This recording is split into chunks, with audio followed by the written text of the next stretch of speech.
আসসালামু আলাইকুম। সর্বশেষ আপডেট বাংলা সংবাদ। শুরুতেই শিরোনাম। শেখ হাসিনাকে কি বাংলাদেশের হাতে তুলে দেবে ভারত? বেরিয়ে এলো এক নতুন চাঞ্চল্যকর তথ্য, যা শুনলে আপনার চোখ কপালে উঠবে। কতদিনের মধ্যে নির্বাচন হতে পারে জানালেন সেনাপ্রধান। অন্তর্বর্তী সরকার কারো কণ্ঠরোধ করবে না জানিয়েছেন ডক্টর মোহাম্মদ ইউনূস। এদিকে শেখ হাসিনার বিচার হলে অন্তরের জ্বালা মিটবে, একটি বিস্তারিত প্রতিবেদন। এলাকায় ফিরতে তোলা দিতে হচ্ছে হাসিনার নেতাকর্মীদের, ভয়ঙ্কর বিপদে রয়েছে হাসিনার নেতাকর্মীরা। সবশেষে দেখবেন অস্তিত্ব সংকটে আওয়ামী লীগ, বেকায়দা রয়েছে কর্মী সমর্থকরা। এতক্ষণ শুনছিলেন সংবাদ শিরোনাম, এবার বিস্তারিত। বাংলাদেশের সাবেক প্রধানমন্ত্রী শেখ হাসিনার ভারতে থাকার 50 দিন পূর্ণ হয়েছে। তার কূটনৈতিক পাসপোর্ট বাতিল করা হয়েছে। বলা হচ্ছে ভারতের ভিসার ক্ষেত্রে নিয়ম হলো কূটনৈতিক পাসপোর্ট থাকলে 45 দিন ভারতে থাকতে পারবেন। সেই 45 দিন শেষ হয়ে গিয়েছে। প্রশ্ন উঠেছে, এখন কি শেখ হাসিনাকে বাংলাদেশের হাতে তুলে দেবে ভারত? প্রধান উপদেষ্টা ডক্টর ইউনূস সম্প্রতি ভারতের বার্তা সংস্থা পিটিআই কে দেওয়া সাক্ষাৎকারে বলেছেন, ন্যায় বিচারের জন্য শেখ হাসিনাকে দেশে ফিরিয়ে আনা প্রয়োজন। কেমন হতে পারে আইনি প্রক্রিয়াটি, তা নিয়ে বিশেষ প্রতিবেদন প্রকাশ করেছে জার্মান সংবাদ মাধ্যম ডয়েচে ভেলে। ওপি জিন্দল গ্লোবাল ইউনিভার্সিটির আন্তর্জাতিক সম্পর্কের অধ্যাপক শ্রীরাধা দত্ত তিনি বলেছেন, দুই দেশের মধ্যে প্রত্যর্পণ চুক্তি রয়েছে, ফলে তাতে নির্দিষ্ট পদ্ধতি মেনে অনুরোধ এলে তা ভারত খতিয়ে দেখবে। তার একটা প্রক্রিয়া রয়েছে, তা চলতে থাকবে। তবে এই অনুরোধ করা হলেই যে শেখ হাসিনাকে বাংলাদেশের হাতে তুলে দেওয়া হবে, এমন ভাবার কোনো কারণ নেই। ভারত তো কতদিন ধরে আর্থিক মামলায় অভিযুক্ত বিজয় মালিয়াকে চাইছে, কিন্তু এখনো তো বিজয় মালিয়াকে ভারতের হাতে তুলে দেয়নি। এদিকে শ্রীরাধা বলেছেন, শেখ হাসিনা ভারতে আশ্রয় নিয়েছেন। শেখ মুজিব ও তার পরিবারের সঙ্গে ভারতের ঐতিহাসিক সম্পর্ক রয়েছে। ভারত এটাও মনে করে না শেখ হাসিনা বাংলাদেশে নিরাপদ থাকতে পারবেন। তাই শেখ হাসিনাকে অবিলম্বে ফেরত দেয়া হবে বলে আমার অন্তত মনে হয় না। নাম প্রকাশে অনিচ্ছুক ভারতের এক সাবেক কূটনীতিক মনে করেন, শেখ হাসিনার ভারতে থাকার বিষয়টি দুই দেশের সম্পর্কের ক্ষেত্রে প্রভাব ফেলবে না। তার মতে দুইটি বিষয় এক করে দেওয়ার উচিত নয়, দুইটি বিষয় আলাদা। বাংলাদেশ ভারতের প্রতিবেশী দেশ, ফলে তার সঙ্গে সম্পর্ক ভালো রাখার পিছনে দুই দেশের স্বার্থ রয়েছে। নিরাপত্তা বিশ্লেষক শান্তনু মুখোপাধ্যায় বলেছেন, টেকনিক্যালি বলা যেতে পারে শেখ হাসিনা স্টেটলেস, তিনি ভারত থেকে বাইরের কোনো দেশে যেতে পারবেন না, কিন্তু ভারতে থাকার ক্ষেত্রে তার কোনো অসুবিধা নেই। ফলে তিনি কতদিন এখানে থাকবেন, তাকে বাংলাদেশের হাতে দেয়া হবে বা হবে না, এটা শীর্ষ পর্যায়ের রাজনৈতিক সিদ্ধান্ত বলে বিশ্লেষকরা জানিয়েছেন। এখন যা পরিস্থিতি, তাতে প্রত্যর্পণের আবেদন করা হলেও শেখ হাসিনাকে অদূর ভবিষ্যতে বাংলাদেশের হাতে তুলে দেওয়ার সম্ভাবনা আছে বলে তারা অন্তত মনে করছেন না। এদিকে বাংলাদেশের অন্তর্বর্তী সরকার মানবাধিকার ও বাক স্বাধীনতা সমুন্নত রাখতে প্রতিশ্রুতিবদ্ধ বলে জানিয়েছেন প্রধান উপদেষ্টা ডক্টর মোহাম্মদ ইউনূস। তিনি বলেছেন, এই সরকার কোনো সমালোচনায় বিচলিত নয়।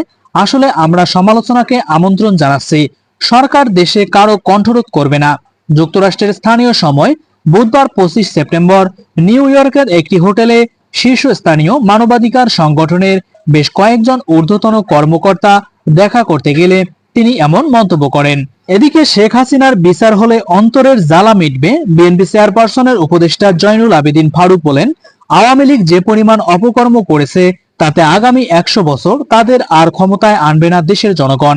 গত 15 বছর যার নেতৃত্বে দেশে এত সব অপকর্ম হয়েছে, সেই শেখ হাসিনাকে বিচারের মুখোমুখি করতে পারলে আমাদের অন্তরের জ্বালা মিটবে।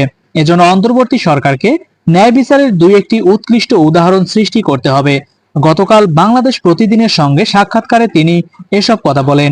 এ সময় তিনি বলেন, অন্তর্বর্তী সরকারের উচিত হবে দ্রুততম সময়ের মধ্যে নির্বাচনী রোডম্যাপ প্রকাশ করা, নইলে জনগণ হতাশাগ্রস্ত হয়ে পড়বে। অন্তর্বর্তী সরকারের কাছে বিএনপির প্রত্যাশা কি জানতে চাইলে সাবেক বিরোধী দলীয় চিফ হুইপ জয়নুল আবেদিন ফারুক বলেন, সব স্বাধীনতাকামী ও দেশপ্রেমিক রাজনৈতিক দলের মধ্যে সমন্বয় করে তাদের মতামত নিয়ে একটি সুষ্ঠু নির্বাচনের ব্যবস্থা তারা করবে, এটি আমাদের মূল প্রত্যাশা। এদিকে এলাকায় ফিরতে তোলা দিতে হচ্ছে হাসিনার নেতাকর্মীদের। শেখ হাসিনা সরকারের পতনের পর বাংলাদেশে আওয়ামী লীগের ছত্রভঙ্গ অবস্থা। হাসিনা প্রশাসনের অনেক মন্ত্রীকে বিভিন্ন অভিযোগে গ্রেপ্তার করা হয়েছে। এখনো আওয়ামী লীগের অনেক নেতা আত্মগোপনে রয়েছেন। 1.5 মাসের বেশি সময় ধরে গা ঢাকা দিয়ে থাকার পরে এখনো অনেক নেতাই নিজের এলাকায় ফিরতে চাইছেন। বেশ কয়েকজন নেতা ও অনেক কর্মী নিজেদের এলাকায় ফিরেছেন, আর ঘরে ফেরার জন্য মোটা টাকা তোলা দিতে হচ্ছে তাদের। গত 5ই আগস্ট পদত্যাগ করে ভারতে পালিয়ে গেছেন শেখ হাসিনা। তারপরেই আওয়ামী লীগের অনেক নেতাকর্মীর বাড়িতে হামলা হয় বলে অভিযোগ উঠেছে। শেখ হাসিনার ছেলে সজীব ওয়াজেদ জয়ের দাবি, এখনো আওয়ামী লীগের অনেক নেতাকর্মীর বাড়িতে হামলা করা হচ্ছে। বিবিসি বাংলার প্রতিবেদন অনুসারে ইতিমধ্যে আওয়ামী লীগের বেশ কয়েকজন নেতাকর্মী নিজের বাড়িতে ফিরেছেন। ঘরে ফিরে আসা নেতারা জানিয়েছেন, হামলার হাত থেকে বাঁচতে তাদের বিএনপি সহ এলাকার প্রভাবশালীদেরকে টাকা দিতে হচ্ছে। মোটা অঙ্কের টাকা দিতে হলেও এখনো তারা অনেকেই আতঙ্কের মধ্যে দিন কাটাচ্ছেন। আত্মগোপনে থাকা ওই নেতাদের অনেকেই এখন এলাকায় ফিরে আসার জন্য বিএনপি নেতাদের সঙ্গে যোগাযোগ করেছেন। অনেকে দাবি করেছেন, একাধিক নেতাকে টাকা দেওয়ার পরেও তারা ঘরে ফিরতে পারছেন না। তাদের দাবি, কত টাকা দিতে হবে তা আগাম জানিয়ে দিচ্ছেন এলাকার ছোটখাটো নেতারা। দাবি মতো টাকা না দিলে ঘরে পা রাখতে দেওয়া হবে না বলেও হুমকি দেওয়া হচ্ছে। তবে এই অভিযোগ উড়িয়ে দিয়েছেন বিএনপির স্থায়ী কমিটির সদস্য নজরুল ইসলাম। তার দাবি, ক্ষমতায় থাকার সময় আওয়ামী লীগই আমাদের উপর অত্যাচার করেছে। আমাদের দলের কর্মীরা এই রকম করবে বলে আমি মনে করি না। এরকম কাজ না করতে দলের কর্মীদের নির্দেশ দেওয়া হচ্ছে।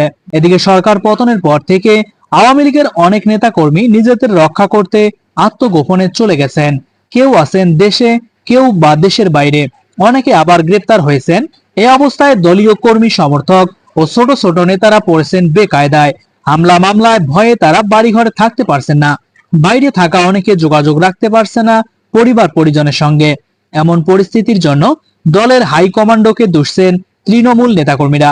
ফেসবুকে পোস্ট দিয়ে প্রশ্ন তুলছেন দলীয় কর্মকাণ্ডের বিষয়ে। আওয়ামী লীগের যুগ্ম সাধারণ সম্পাদক বাহাউদ্দিন নাসিম বলেছেন, নেতাকর্মীদের ক্ষোভ থাকতেই পারে, আমাদের প্রতি তাদের ভালোবাসা রয়েছে, আন্তরিকতা রয়েছে, ত্যাগও রয়েছে। আমাদের কথায় তারা জীবনের ঝুঁকি নিতে পিছপা হয় না। হাজার হাজার নেতাকর্মী জীবন দিয়েছে। এদিকে কতদিনের মধ্যে হতে পারে নির্বাচন জানালেন সেনাপ্রধান জেনারেল ওয়াকারুজ্জামান। বাংলাদেশের সেনাপ্রধান জেনারেল ওয়াকারুজ্জামান বলেছেন, যাই কিছু ঘটুক না কেন, গুরুত্বপূর্ণ সংস্কার সম্পন্ন করে আগামী 18 মাসের মধ্যে যেন নির্বাচন হতে পারে, সেজন্য অন্তর্বর্তীকালীন সরকারের সব ধরনের সহায়তা করা হবে। গত সোমবার ব্রিটিশ বার্তা সংস্থা রয়টার্সকে দেওয়া সাক্ষাৎকারে তিনি এমন কথা বলেন। তিনি বলেন, শান্তিতে নোবেল বিজয়ী ডক্টর মোহাম্মদ ইউনূসের নেতৃত্বাধীন সরকারের পূর্ণ সমর্থন রয়েছে। বাংলাদেশ সেনাবাহিনী রাজনীতিতে হস্তক্ষেপ করবে না। সেজন্য আগামী 1.5 বছরের মধ্যে দেশে গণতন্ত্রের উত্তরণ হতে হবে। সেনাপ্রধান বলেন, অন্তর্বর্তী সরকারের প্রধান উপদেষ্টার সঙ্গে প্রতি সপ্তাহে সাক্ষাৎ হয়। আমাদের মধ্যে একটি ভালো সম্পর্ক রয়েছে।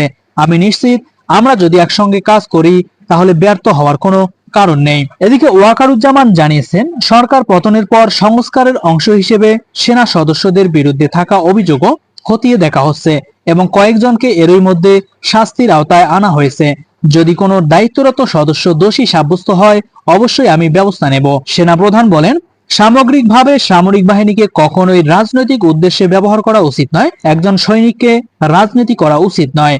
ওয়াকারুজ্জামান বলেন, সেনাবাহিনীকে রাজনৈতিক প্রভাব মুক্ত তখনই রাখা যেতে পারে যখন রাষ্ট্রপতি এবং প্রধানমন্ত্রীর মধ্যে ক্ষমতার ভারসাম্য থাকে। প্রিয় বন্ধুরা, এই ছিল আজকের সর্বশেষ বাংলা সংবাদ।